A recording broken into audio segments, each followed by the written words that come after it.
everybody, and welcome back to Ljubljana Talks. This is already our third day of our Ljubljana Talks, and I have a special guest, the legendary JJ.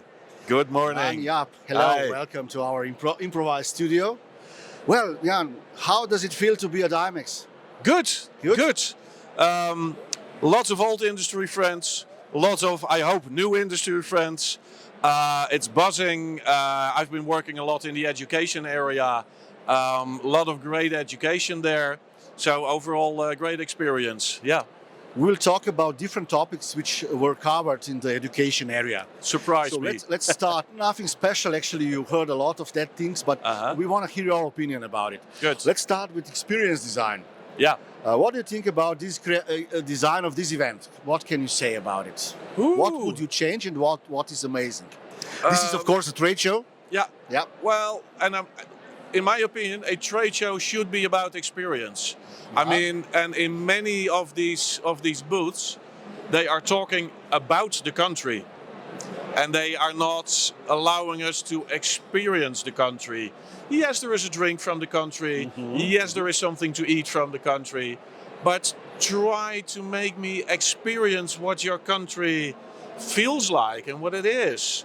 And that is something that for many of these booths is something they can improve on, I think. Yeah. The next red line question was about artificial intelligence and technology. Yeah. So my question is, do you believe that artificial intelligence can in several years replace events like this? Yes, absolutely. I mean, when you talk about the experience, artificial intelligence can create experiences anywhere at any time that we sometimes can't. So we could rebuild this booth and we could be having the experience of really being in Ljubljana. Yeah. You should change the name of that city. It's difficult, and I'm sorry for that. So I think that AI will be able to play a brilliant role in trade shows, in making people experience stuff, in connecting people to one another. AI could be brilliant in helping us find the right people for us by analyzing who is JJ, why is he here? There is somebody walking around that might be a great match. Let's put them together. AI can do wonders, I'm sure. So you are quite a big fan of AI. Yes, absolutely. I'm like everyone. I'm still a bit scared and a bit uncertain on where will it take us, how will it work, etc. And I mean, I'm an old man, so we're looking to the youngsters to take over that and show us where to go with it. Honestly, but AI will play a big role, whether we like it or not, and I think it will be a brilliant role. So we have to force ourselves to dive into it and be the master of AI. Otherwise, AI will be the master of us. I agree, absolutely. Yeah. There was a lot of trends presented at the trade show. Yeah. But what is the zeitgeist? What can you share with our audience? What trends would you like to put in front, actually? Well, I think we had the main one, AI, yeah, which is the most important one. Yeah. But alongside the AI trends, there is another trend, and that refers back to my profession as a conference moderator. That is the trend that because people are on AI and online more, they also crave human-to-human interaction more. In Holland, during the pandemic, we had a word, it's called huidhonger. Being hungry for skin, being hungry for touching someone. So alongside the AI, the other trend should be, how do we get people together and create stuff together and experience stuff together? Because otherwise it will be a very flat, unfriendly world. I just jump on you, but I want to ask you a more personal question. Yeah. About you, actually. Okay. How you became a moderator, JJ? Can you share your story and your experience? Somebody forced me. Really? Really. To go on stage? Really. And I said no. 10 times. And in the end I said, okay, well, let's try. But I used to be a director and scriptwriter for company movies. Okay. A production company that I worked with, they did company movies and they did meetings and events. And at some point, the CEO of that company asked me, JJ, we have this series of meetings for a company in the Netherlands. Would you like to moderate those? And my answer was, no, of course not. But then she kept on talking to me, and Judith, and I'm thankful of her till today. She kept on pushing me and drove me into it and found something in me that I didn't know that I had. And upcoming September, I'm celebrating my 20th birthday as a moderator. Congrats. Thank you. Do you need a talent for being a moderator, or is this something you can learn? It's a bit of both. Yeah. There is a deep personal talent that you need. You need a personality that is driven by helping people, by wanting to hear what stories people have to tell, etc.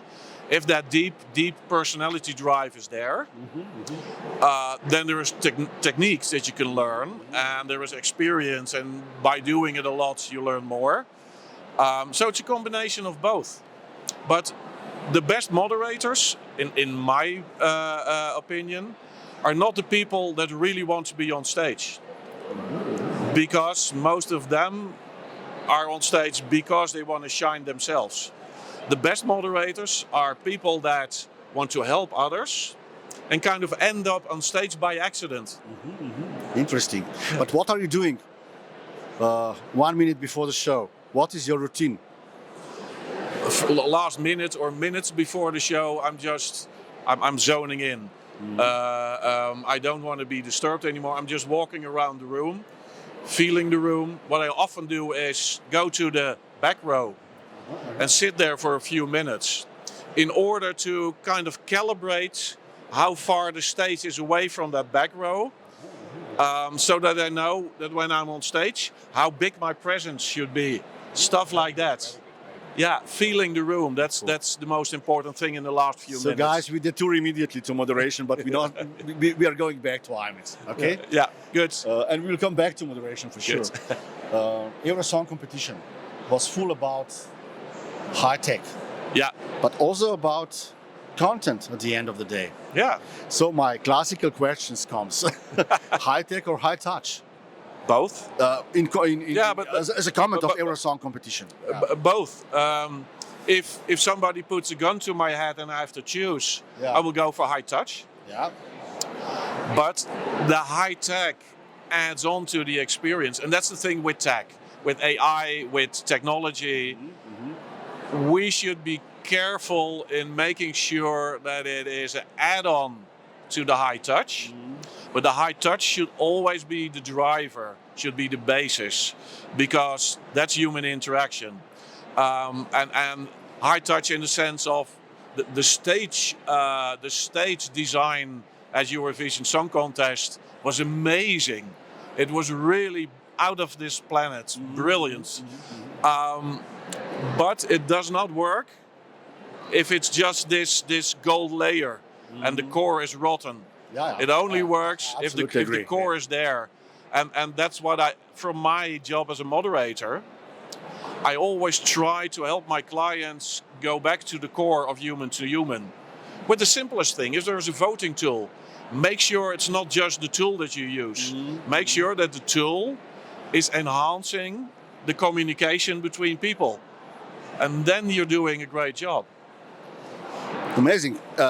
Walking around, I would say some of the destinations are good in marketing, some are not so good. But what can moderator change if the professional moderator comes in place and consult all these exhibitors? What will be different actually at the end?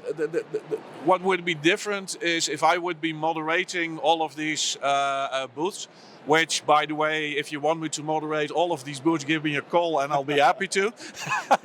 There would be more human touch. It is all very business to business. Sit down, talk business. There should be a way of reaching out to people and talking to people and touching their heart and finding out who they are. That's the core of what a moderator would bring to any circumstance. What kind of event would you organize if you have unlimited budget? I probably would give back half of the budget and tell them to spend it on more important projects like helping people all around the world. Amazing. Because I'm quite convinced that unlimited budget does not necessarily make an event better. What you should do is, again, go back to the core. What relations do I want to forge between people? What connection should there be? And then start looking for what do we need to get that connection going. And in some occasions, it might turn out that all you need to do is rent 2 chairs, get people together, facilitate them in their connection, and that's all they need. And then you can spend the budget on other stuff. And sometimes you will find out that you need more budget. That you need Eurosong. But don't start with the budget and then spend it. Start with building from the core, and then see where your budget needs take you. Good point. Yeah, we often tell clients, they come in and they say, JJ, we have 15,000 euro for a moderator. And then we tell them, you will only need 3. And they're surprised because they are used to companies saying, you've got 15,000, good, give us. We will sure it spend. No, sometimes a brilliant moderator is needed, and sometimes you don't need the best moderator in the world because it's a small topic, small event or whatever. And we will tell them, do not get the most expensive one. Get a cheaper one. That's enough for now. Cool. IMEX is working a lot on well-being. Yeah. It's one of the rare shows actually, really focusing so much on that. What is the perfect balance, between, I would say, well-being, relaxing a little bit, and selling here actually? What would you change? In my opinion, there should not be the question or. It should be and. From my perspective as a moderator, I talk about well-being within conference programs. And then people say there should be enough breaks and there should be a yoga room or whatever. And that's great. But as long as we do not solve the problem of the program sucking, 20 speakers in a row, death by PowerPoint, then you're fighting the symptoms and not the cause. So we should design, apart from that I love the yoga rooms, etc., don't get me wrong, we should design these booths, or we should design a congress for being well-being in its core.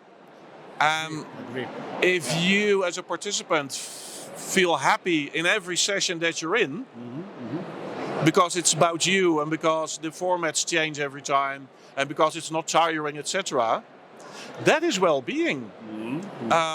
In the educational area, there is these headphones that supports well-being because it's absolutely agree. It's tiring to have the noise and then have to listen to somebody speaking.